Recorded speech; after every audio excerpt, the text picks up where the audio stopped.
صلوات محمد و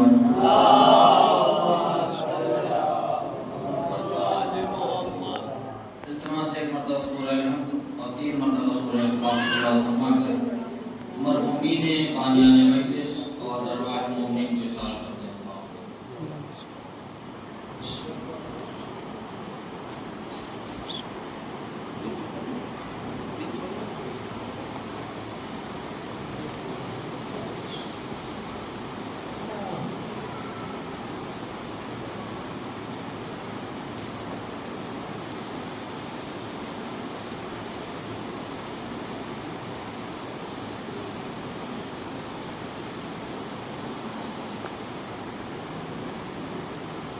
صلوات پڑھیں محمد و آل محمد.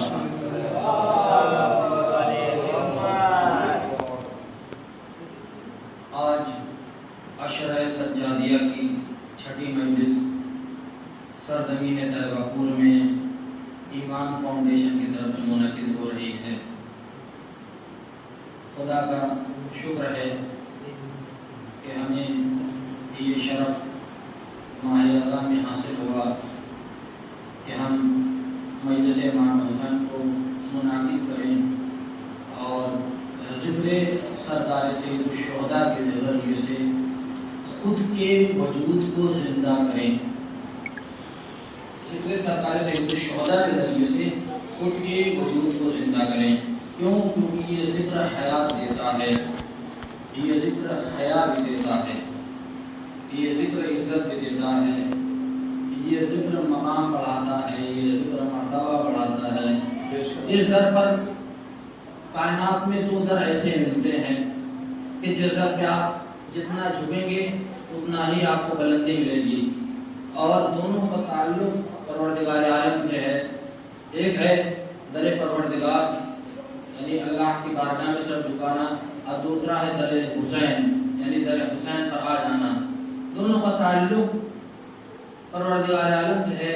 کیوں؟ کیونکہ حسین بھی خدا کا ہے، خدا بھی حسین کا ہے.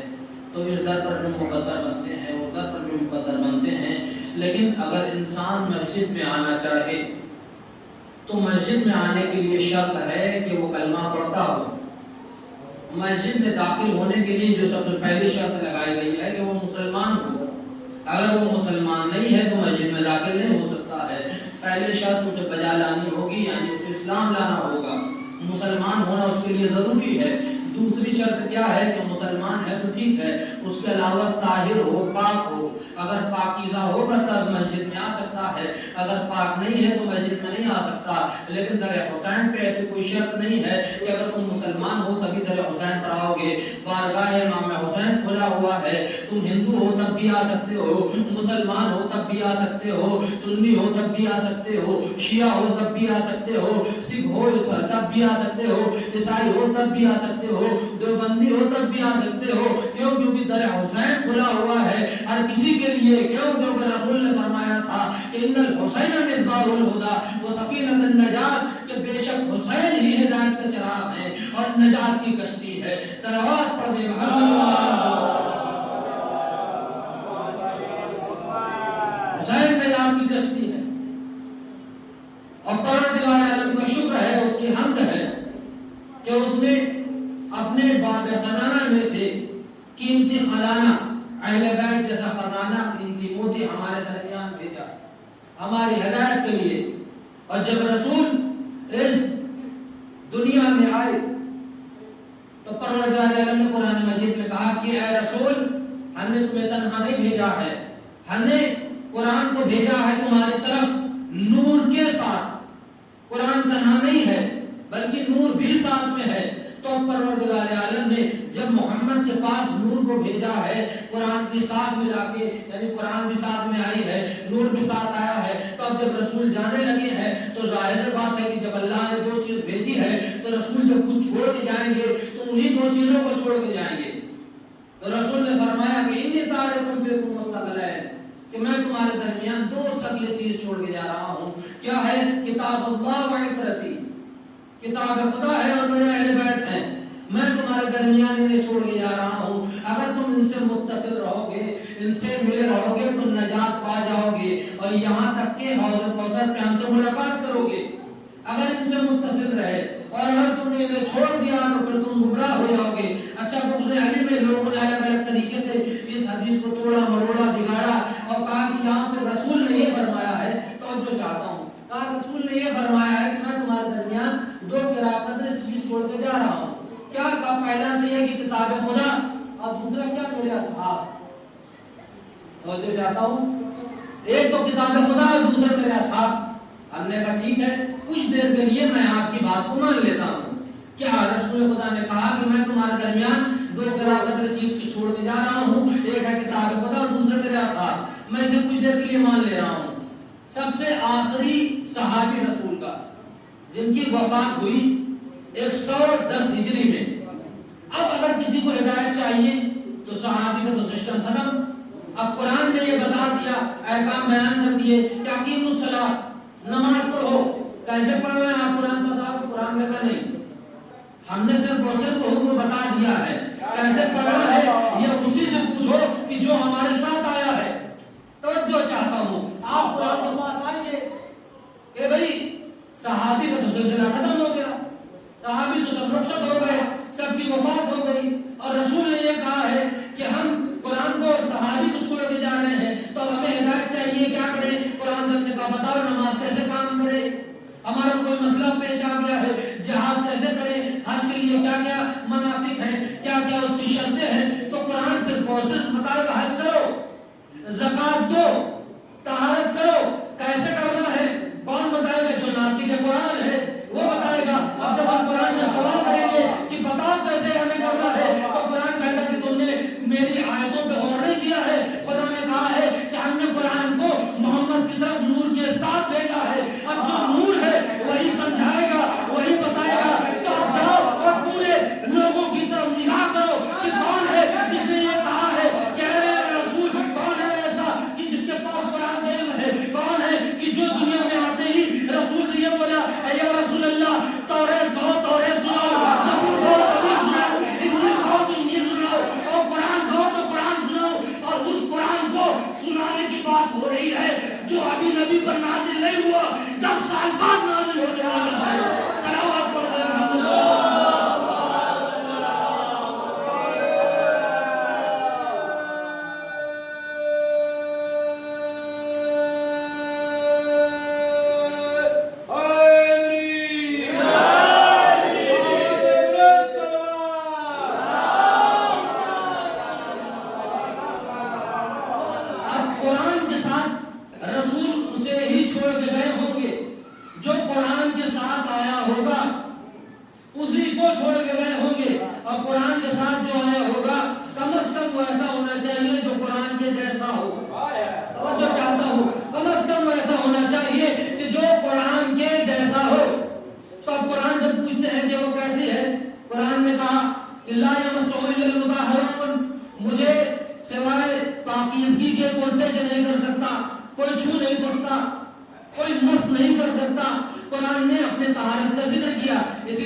اب اچھا کوئی ایسا ہونا چاہیے جو قرآن کے ساتھ آیا ہے جس کے بارے میں خود قرآن کہے کہ یہ پاک ہے.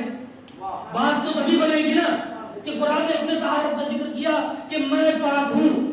تو قرآن کے ساتھ جو آیا ہے جسے نبی چھوڑ کے گئے ہیں کم از کم ایسا ہونا چاہیے کہ جس کی طہارت کی گواہی قرآن دے, جس کی طہارت کی گواہی قرآن دے. تو ہم نے قرآن پڑھنا شروع کر دیا اور ایک آیت نظر آئی انما یرید اللہ لیذهب عنکم الرجس اہل البیت ویطہرکم تطہیرا.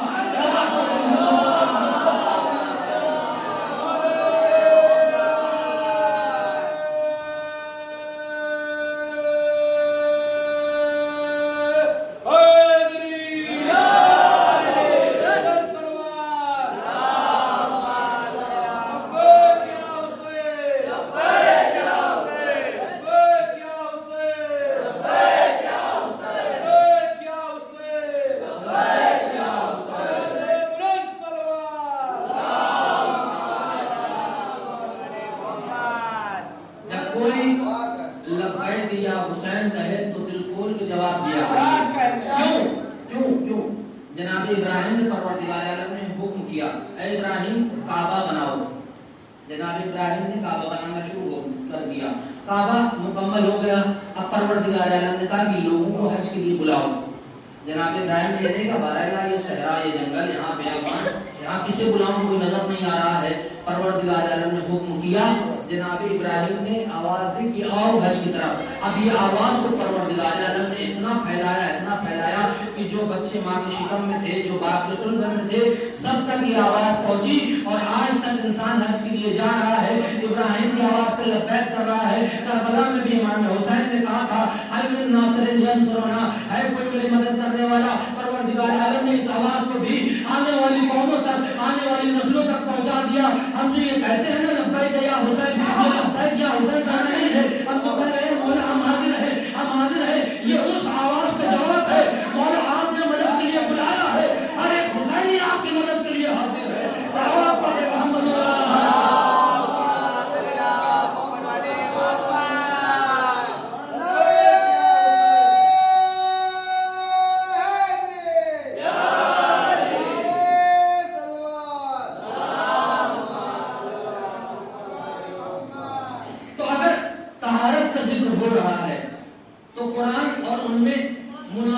پائی جانی چاہیے. جیسے قرآن طاہر ویسے اسے بھی طاہر ہونا چاہیے. جیسے قرآن پاک ویسے انہیں بھی پاک ہونا چاہیے. جیسے قرآن میں کوئی خامیاں نہیں ہے ویسے اس میں بھی کوئی خامی نہیں ہونا چاہیے. جیسے قرآن اپنے اندر کائنات کے علم کو سموئے ہوئے ہے ویسے ہی اس کے اندر بھی کائنات کا علم ہونا چاہیے. مطلب یہ کہ کوئی بھی ہو کسی بھی مسلک کا ہو کسی بھی مذہب کا ہو اگر وہ قرآن جیسا ہے تو اگر اس سے سوال کیا جائے تو پھر وہ یہ کہتا ہوا نظر نہ آئے کہ میں بیٹی سے پوچھ کے بتاؤں گا اگر علی نہ ہوتے تو میں حیرت ہو رہا تھا.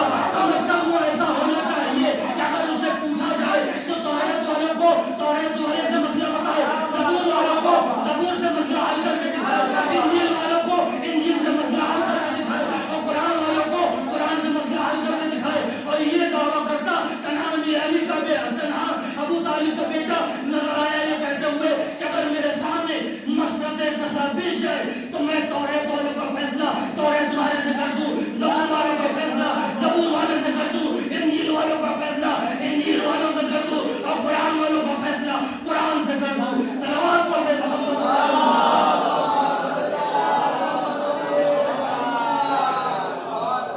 اور جب علی کا ذکر سن کے دل کو سکون ملے تو ماں کو دعائیں دیا کرو. یہ تمہارے ماں کی پاکیزگی کی نشانی ہے کہ علی کا ذکر سن رہے ہو سکون مل رہا ہے. نہ جانے کتنے ایسے بد نصیب ہے نام علی آتے ہی پورا وجود کاپ جاتا ہے.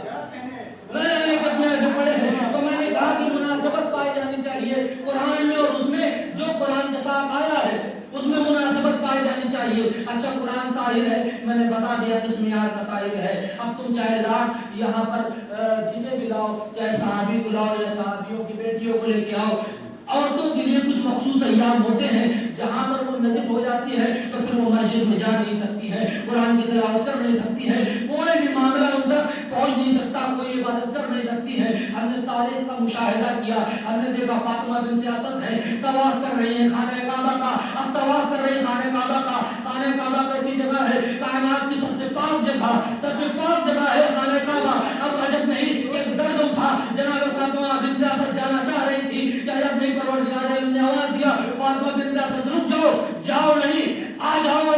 لیکن عام طریقے سے نہیں آنا ہے، دروازے سے عام لوگ آتے ہیں، تم خاص ہو، کیوں؟ کیونکہ میرا ولی، میں جسے ولی بنا کے بھیج رہا ہوں وہ آ رہا ہے جس کا نام میرے نام پر ہوگا، تو اب آمد جب خاص ہے، آنے والا خاص ہے، تو اس کے لیے آنے کا طریقہ بھی نیا ہوگا، خاص ہوگا۔ اب تمہیں دروازے سے نہیں آنا ہے، تمہارے لیے دیوار پھٹے گی، اندر جانا ہوگا۔ یہ طہارت ہے علی کی ماں کی کہ خانے کعبہ کے اندر گئی، باپ بھی رہی، بچہ بھی آیا، نجس نہ ہوا، صلوات پڑھ رہے محمد۔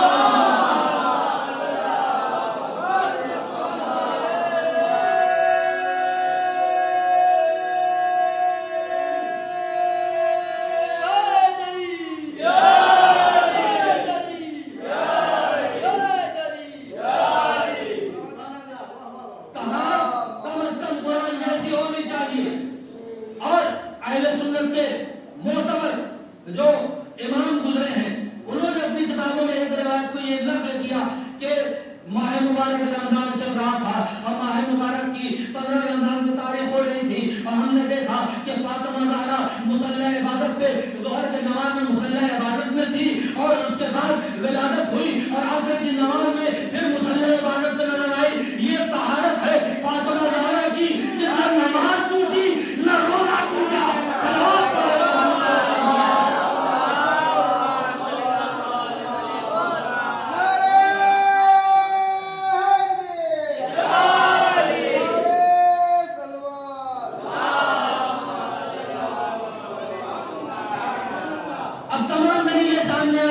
اس کے بعد پھر ہم نے دیکھا ایک حدیث رسول بھی سامنے نظر آ گئی ہمارے آنکھوں کے۔ رسول نے فرمایا، رسول نے کہا القرآن مع علی وعلی مع القرآن، قرآن علی کے ساتھ ہے، علی قرآن کے ساتھ ہے۔ تو بات واضح ہو گئی، رسول کے ساتھ جو آیا تھا وہ نور علی تھا، رسول جسے چھوڑ کے گئے ہیں قرآن کے ساتھ وہ اہل بیت ہے۔ صلوات پڑھتے محمد۔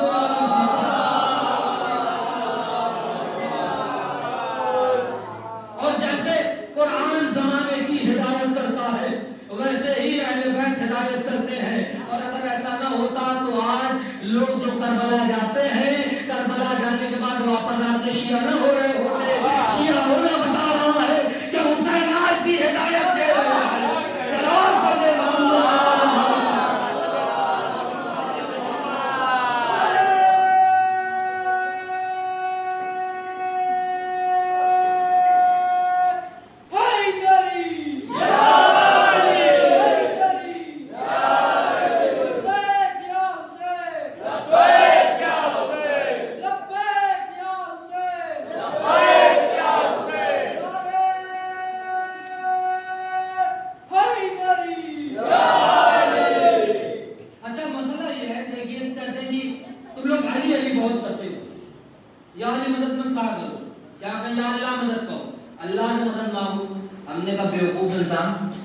نبی نے بھی تو خدا سے مدد مانگی تھی، جنگ خیبر میں خدا نے مدد کے لیے کسے بھیجا؟